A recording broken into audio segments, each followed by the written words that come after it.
தடைகளை தாண்டி 41 குடும்பத்தினரையும் நேரில் சந்தித்த விஜய் என்ன செய்தார் தெரியுமா? கரூர் அசம்பாவிதத்தில் உயிரிழந்த 41 குடும்பத்தை தமிழக வெற்றி கழக தலைவர் விஜய் நேர்ல சந்திச்சு ஆறுதல் சொல்லலன்னு பலர் குற்றச்சாட்டை முன் வச்ச நிலையில வீடியோ கால்ல ஆறுதல் சொன்னதா தகவல்கள் வெளியாச்சு.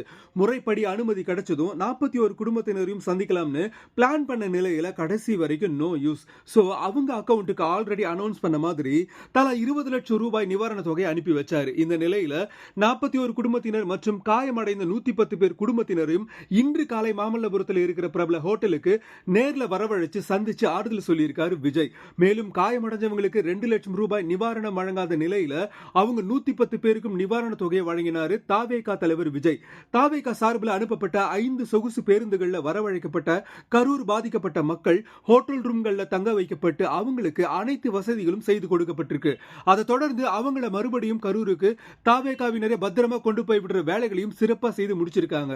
விஜயோட இந்த அப்ரோச் ரொம்பவே மோசம். ஆறுதல் கூட நேர்ல வரவழைச்சு தான் சொல்லுவாரா?